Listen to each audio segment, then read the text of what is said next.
Okay, so Okay. your resume is good. It's good as it is now. You make those changes even better, right? Mm-hmm. You wanted to talk about office strategy, right? Yes. So do you have All right. preferences for offices, or you're not sure yet? Well, yeah, my first preference will be Australia. So I live in Melbourne. I'm open to move to Sydney, but I'm really not sure if that will be the best place for me to be, given that so if I have that European background. For example, people don't have masters here, so that's very interesting. Hmm. I had the masters, and I had that sort of understanding of Middle East coming from Turkey. Yes. But I also feel like there is some sort of favoritism maybe here, and I don't want to get disadvantage from that. So I want to, yeah, open my opportunities, just expand it. And are you now a citizen of Australia? I am. So it's easy for you to come and go from Australia, right? Oh, yes. Mm-hmm. Okay, so let's think. And the alternative, you haven't said it, but I'm guessing the alternative is whether you should go back to Turkey. Yeah, I'm not sure if I want that, but But is that something you're considering, or is just a question? So what I'm trying to figure out is the question: what is the best offers within Australia, or is the question should I stay in Australia or go to another country? Which is the question, or is it both? second question, I think. Second was should you If stay in Australia or leave Australia? yes, And if you wanted to leave Australia, do you have a preference, or is that something you want to talk about as well? I think I don't have a preference. So you can go Yeah, anywhere. You can just arrive at Dubai with your luggage, and you're okay with that.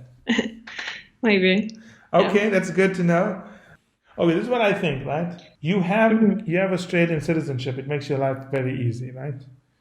True. You can even come to the United States. It's not hard for you because of all the visa rules between Australia and the United Mm-hmm. States. I think because you have Australian citizenship and because you're open to traveling, you should hedge your bets and apply to different offices, not one. Mm-hmm. The firm doesn't like it. Mm-hmm. They'll tell you not to do it. But if you tell an office that you've done it, they're not going to hold it against you. That you can not worry about, right? Mm-hmm. The trade-off here is you have a good resume and you have a good background. So a lot of firms are going to be interested in you. And a lot of offices will be interested in you. The question is whether the office is going to be in a good enough position to keep hiring, given what's happening with the virus Mm-hmm. and so on. You know the situation in Turkey is not that good, right? Mm-hmm. The country may default on its debt. Yeah, I it's pretty hope not, bad. touch wood, right? So if you apply to Turkey, they're going to like you and they're going to want to interview you. Mm-hmm. You have international experience, you have a foreign resume, always attractive in Turkey. Well, you know what it's like. Yeah.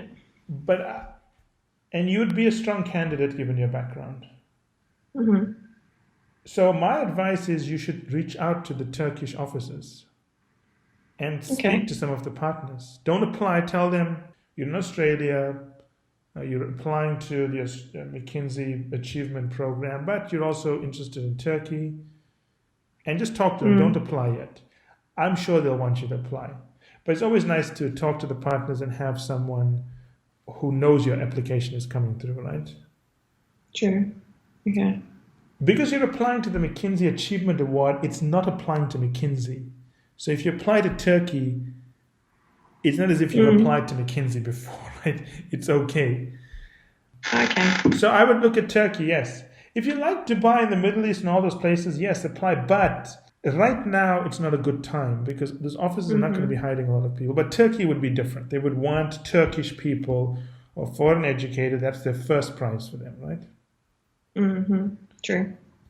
My With the advice, current, yeah. you know how we're talking about the current situation, given that if I want to put my application next year, that will be a different scenario, right? It may get worse. So we Ah, don't know. So I think you just have to. This is why I want you to actually talk to people because you've got a okay. good personality, you've got a good resume. people are not going to give you a hard time. They will want you to apply. So you want to keep a relationship and see how things develop. True. Yeah. The other thing is that, you always hear about firms retrenching people and letting people go. That's true. But if you're a good consultant, the firm thinks you have potential, they'll find a way to keep you, even if they have to move you between offices, right? Okay, so any questions? So you're clear about the application strategy. You're going to reach out to Turkey. If you have to apply there, it's fine, because I'm pretty sure that Australia would still interview you and vice versa. But it's not a problem to apply to Turkey if it comes to it, because you're only applying for the achievement awards, and that's not applying to McKinsey. Yes. So I'm going to give you some general piece of advice here. Okay. You have a very good background, I think. Your resume you. is very good, and you actually have government security clearance and done a lot of government work, which is very rare to find for consultants. It's very sought after in the Middle East. So if you applied to Dubai, you need to emphasize you have Australian baseline security clearance and you've done Defense Department work. Because most projects in the Middle East are for the government. Okay. So your resume is going to be if you apply in Dubai and Abu Dhabi, they will almost certainly interview you because of the work. You understand all of how procurement and government projects work and so on. It's a rare skill, right? But the most important thing is, I think you need to change the way you approach this I kind of get the sense that you speak as if you're not sure if you're a good fit for consulting. Yeah, I have confidence issues. That's I don't for think sure. you need to have any confidence issues. You have a good resume. You're clearly not a psychopath. I've figured that out in the last 45 minutes. So I think the thing is, when you talk to anyone, don't make it sound like you're asking them if you're a good fit. It's as if, look, I think I have a good fit, and I'm interested to learn, versus I'm interested in an affirmation that I'm a good fit. So definitely talk to people to see what work the firm is doing, and to see if you are a good fit for that office, not if you're a good fit for consulting. I mean, you worked at Deloitte, you work at a boutique firm. I think you're a good fit for consulting, right? So I think that's very important, because some partners will see it as maybe a negative thing. They'll worry how you could come across to clients. But I personally wouldn't see it as something negative, but that's the one area you need to be aware. People would very quickly see that you're a little bit unsure. And again, it's not that you're wrong or there's anything bad. It's that in consulting, where you've got all these alpha personalities dealing with difficult clients, you've obviously done well, but they always want to see that you're someone who's going to create the impression she deserves to be there and is already a fit for consulting. It's not a big thing, but I think if you just shift that focus, you would be more successful than you are at the moment. Right. I think this advice also applies to what I'm doing right now in my role with the clients, just not looking unsure, but looking actually sure. Yeah, I mean, look, I can tell you right now, I mean, having spoken to you, if I had worked with you when I was a partner, I could have taught you everything I know. So it's not it's not a function of you not being a good consultant. You have all the skills to be a good consultant. And I think when you speak to consultants, you're always going to say that, well, I don't think like it, I don't speak like it. But remember, they were taught to be that way. They weren't like that when they started. So when you speak to people, don't compare sort of someone who's been through the close mentoring with a partner to someone who still has to go through the mentoring with a partner. I think that's the comparison you may be making. So if you're wondering if you're a fit for consulting, I think you are a very good fit for the firms.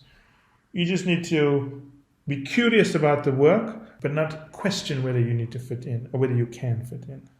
Okay. Right. That will be, it's not a big thing. I don't think it's going to be such a big thing, but I think it can help you, right?